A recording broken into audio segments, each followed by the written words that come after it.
আসসালামু আলাইকুম সবাইকে। আমি আদনান আহমেদ তামিম আছি তোমাদের সাথে। আজকে আরেকটা কনসেপচুয়াল কোয়েশ্চেন নিয়ে তোমাদের মাঝে এসেছি। সো এই কোয়েশ্চেনটা mainly friction force, normal force এবং সিউডো ফোর্স এই তিনটা কনসেপ্টের ভিত্তিতেই তৈরি। অ্যান্ড চলো শুরু করে যাও।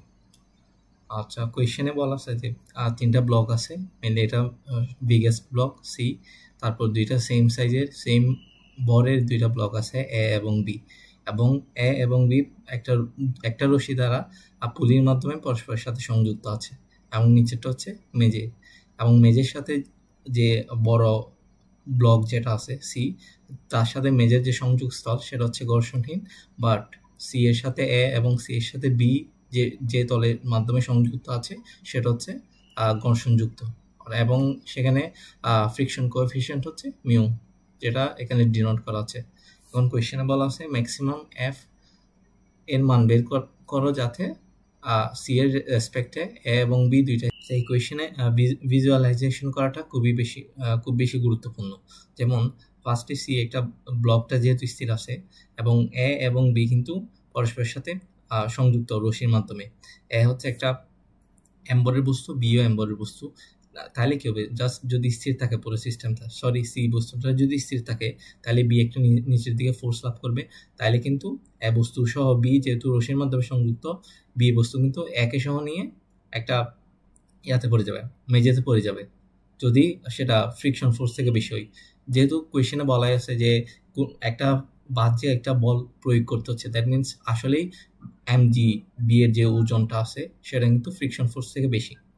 এখন এই সিস্টেমটাকে যদি আটকাতে হয় বা সি এর রেসপেক্টে যদি এদেরকে স্থির রাখতে হয়, তাহলে কি করতে হবে, তাহলে এর বাম সাইডে কিন্তু একটা ফোর্স দিতে হবে। বাট ফোর্সটা হচ্ছে আমরা ইনডিরেক্টলি দিচ্ছি, যেমন এফ ফোর্সটা আমরা দিচ্ছি কাকে, সি কে ফোর্সটা দিচ্ছি। বাট সি কে যদি ফোর্স দিই সি এর রেসপেক্টে, এ হচ্ছে বাম সাইডে একটা রিলেটিভ অ্যাক্সেলারেশন লাভ করবে।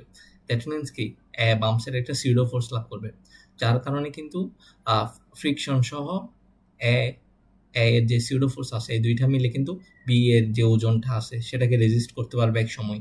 যেমন এফ এর মান যদি শূন্য থেকে ধীরে ধীরে বাড়াইতে থাকি, এক সময় কিন্তু বাম সাইডে সিউডো ফোর্সের মান এমন হয়ে যাবে যা মানে যে ফ্রিকশন ফোর্সটা আছে তার সাথে একত্রিত হয়ে এই বি এর এমজি ওজনটাকে মানে ইয়া করে দিতে পারবে, নালিফাই করে দিতে পারবে। তখন এমজি আর এদিকে সিউডো ফোর্স এবং ফ্রিকশন ফোর্সের যোগফলটা এমজি এর সমান হয়ে যাবে, যার কারণে কিন্তু সি এর রেসপেক্টে এ এবং বি স্থির থাকবে। এটা হচ্ছে জাস্ট মিনিমাম ফোর্স, এটা কিন্তু ম্যাক্সিমাম। আমাদের কোয়েশ্চেনে কিন্তু ম্যাক্সিমাম চাইছে, এটা ভিন্ন সিনারিও। যেমন 0 থেকে এক সময় বাড়াইতে বাড়াইতে দেখবো যে বি এর নিচে নামাটা বন্ধ হয়ে গেছে এবং সি এর রেসপেক্টে এ এবং বি স্থির আছে। বাট যদি এই যে মিনিমাম যে ফোর্সটা আছে সেখান থেকে যদি ফোর্স আরো বাড়াইতে থাকে, আরো বাড়াইতে বাড়াইতে এক সময় কি হবে, এক সময় কি সিউডো ফোর্সের মান এত বেশি হয়ে যাবে যার কারণে এ বস্তুটা কিন্তু বাম সাইডে চলে আসা শুরু করবে এবং বি বস্তুটা উপরে চলে আসা শুরু করবে। আমাদের কোয়েশ্চেনে কিন্তু এটাই জানতে চাইছে। বাট তখন কিন্তু ফ্রিকশন ফোর্স আর বাম সাইডে থাকবে না, কারণ তোমরা জানোই তো ফ্রিকশন ফোর্স হচ্ছে relative velocity, relative acceleration, mainly relative ভেলোসিটিকেই রেজিস্ট করার চেষ্টা করে। আগে ফার্স্টের কেসে এফ মিনিমাম যখন আমরা আলোচনা করতেছিলাম তখন কি হয়েছে, তখন কিন্তু ফ্রিকশন ছিল বাম সাইডে, ফ্রিকশন তখন বাম সাইডে ছিল এবং সিউডো ফোর্সও বাম সাইডে ছিল। তখন সিউডো ফোর্সকে আমরা এফ দ্বারা প্রকাশ করতেছি আপাতত, এবং এটা হচ্ছে ফ্রিকশন ফোর্স, দুটোটা বাম সাইডে ছিল কখন, যখন এফ মিনিমাম ছিল। বাট যখন এর থেকে ধীরে ধীরে বাড়াইতে থাকবো তখন কি হবে, তখন সিউডো ফোর্সের মান কিন্তু খুব বেশি হয়ে যাবে। খুব বেশি যখন হবে এ কিন্তু বাম সাইডে, একদম বাম সাইডে একটা ব্যাক পাওয়ার একটা মানে ধারণা দেখা যাবে। তখন কি হবে, তখন কিন্তু ঘর্ষণ বলের দিকটা চেঞ্জ হয়ে যাবে, কারণ ঘর্ষণ বল অলওয়েজ রিলেটিভ ভেলোসিটিটা রেজিস্ট করে, যার কারণে ফ্রিকশন ফোর্স তখন ডান সাইডে হয়ে যাবে এবং তখন টান থাকবে ডান সাইডে, এবং যে সিউডো ফোর্সটা আছে সেটা হচ্ছে বাম সাইডে। তো ওই ম্যাক্সিমাম ফোর্সের জন্য এমন একটা সিউডো ফোর্স থাকবে যেখানে ডান সাইডে ফ্রিকশন ফোর্স এবং ডান সাইডে যে টান এই দুইটা মিলে এই যে সিউডো ফোর্সটাকে নালিফাই করতে পারবে, তখনই কিন্তু এ স্থির থাকবে। যদি এর থেকেও যদি এফ এর মান বাড়াই তাহলে কি হবে, সিউডো ফোর্সের মান খুব বেশি হয়ে যাবে, যেটা আলটিমেটলি যে ফ্রিকশন ফোর্স আছে এবং টান বল আছে তারা দুইজনে মিলেও কিন্তু এই সিউডো ফোর্সকে নালিফাই করতে পারবে না। কারণ কি, কারণ ঘর্ষণ বলের মান একটা সর্বোচ্চ কিন্তু সীমা আছে, এটা তোমরাই জানো যে সীমান্তিক ঘর্ষণের এই সর্বোচ্চ মান মিলেও যখন সিউডো ফোর্সকে নালিফাই করতে পারবে না, তখনই কিন্তু বাম সাইডে চলে আসা শুরু করবে, এবং যখনই চলে আসা শুরু করবে সেই ফোর্সটাই কিন্তু আমাদের জানতে চাইছে, সেটাই হচ্ছে ম্যাক্সিমাম ফোর্স। বাট মিনিমাম ফোর্সের যে কেসটা আছে সেটা আপাতত এখন আলোচনা করতেছি না, আমরা মেনলি ম্যাক্সিমাম ফোর্সেরটাই আলোচনা করতেছি।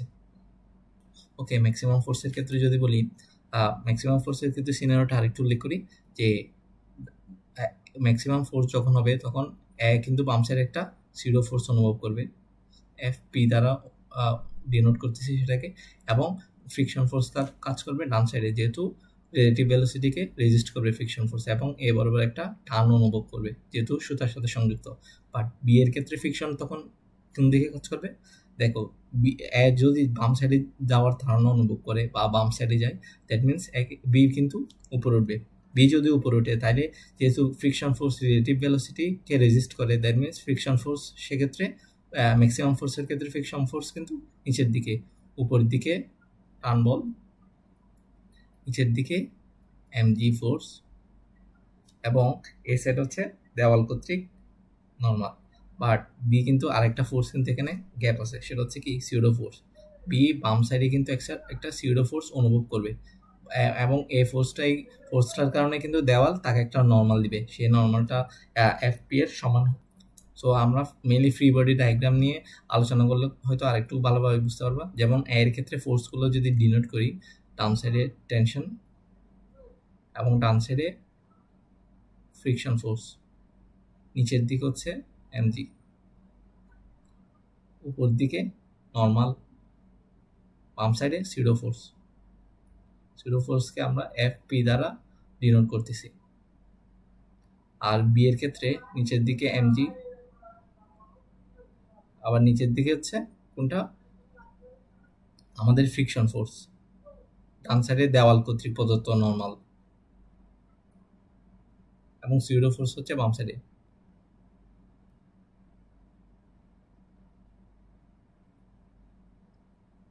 আবার উপরের দিকে হচ্ছে টেনশন ফোর্স।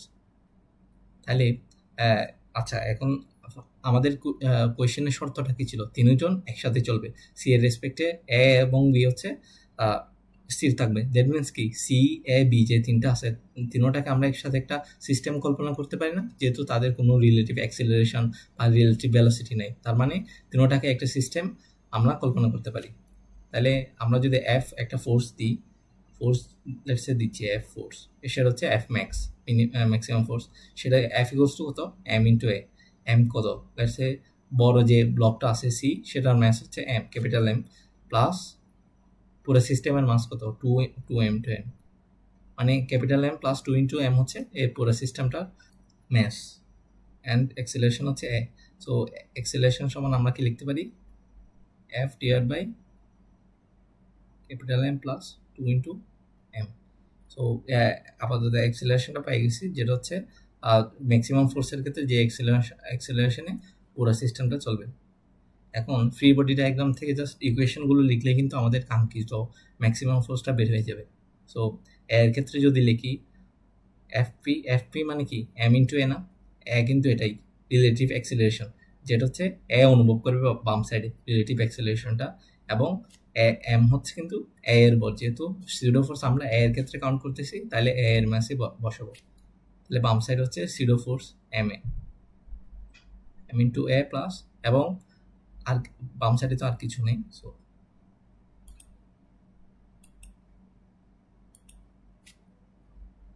এবং ডান সাইডে টেনশন প্লাস, আর এটা হচ্ছে ফ্রিকশন ফোর্সকে আমরা মিউ ইন্টু নর্মাল লিখি। মিউ এখানে নর্মাল কি? নর্মাল হচ্ছে এমজি এর সমান, নিচের দিকে এমজি এবং দেওয়াল থাকে সেই পরিমাণ নর্মাল প্রদান করতেছে, that means U into MG.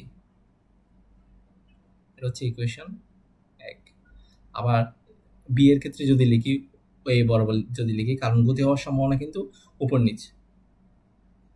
So এই বরাবর যদি ইকুয়েশনটা লিখি, টি ইকুয়ালস টু কত আসে? আমাদের ফ্রিকশন ফোর্স। এখন সবচেয়ে ইম্পর্টেন্ট ব্যাপারটা কিন্তু এখন T equals to M G plus friction force. B এর ক্ষেত্রে ফ্রিকশন ফোর্স সমান কত? আমরা কিন্তু ফ্রিকশন ফোর্স বলতে এখানে সীমান্তিক ঘর্ষণ মানটাই কাউন্ট করতেছি, যেহেতু আমরা একদম টার্মিনাল কেস নিয়ে আলোচনা করতেছি। সো ফ্রিকশন ফোর্সটা কি? U into normal.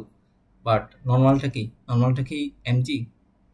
কখনোই না, কারণ নর্মালটা অলওয়েজ তলের লম্ব বরাবর ফোর্স কোনটা এখানে? নর্মালটা মেনলি কাকে নালিফাই করতেছে বা কার কারণে নর্মালটা তৈরি হচ্ছে? দেওয়াল দিচ্ছে, দেওয়াল যে নর্মালটা দিবে সেটা মেনলি দেওয়াল যেটা পায় সেটাই দেয়। দেওয়াল পাচ্ছে কত? Pseudo force, right? That means U into M A. U into normal হচ্ছে এম ইন্টু এ। সেই এই দুইটা লেখার মাধ্যমে আলটিমেটলি আমাদের কোয়েশ্চেন 99% শেষ। জাস্ট টি এর ভ্যালুটা একটা থেকে আরেকটাতে রিপ্লেস করলে কিন্তু কাজ শেষ। সো এই টি এর ভ্যালুটা আমরা 2 নং ইকুয়েশনে যদি লিখি, তাহলে M A minus U into M G equals to M G plus U into M A. এখান থেকে হচ্ছে আমরা এটা পাই যাব।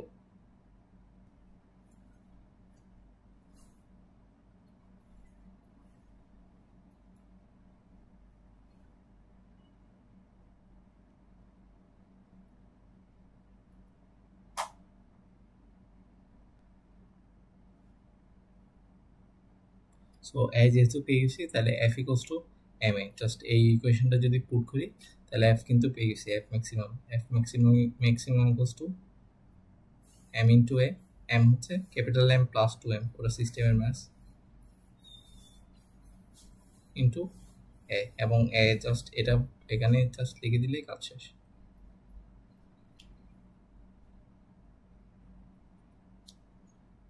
সো এটা কিন্তু ম্যাক্সিমাম ফোর্সের যে কেসটা ছিল সেটাই। অ্যান্ড আরেকটা কেস হচ্ছে মিনিমাম ফোর্সের কেস। মিনিমাম ফোর্সের কেসটা কিন্তু বলেছিলাম, সেক্ষেত্রে ফ্রিকশন ফোর্সের যে দিকটা আছে সেটা কিন্তু চেঞ্জ হয়ে যাবে, সেটা বাম সাইডে থাকবে।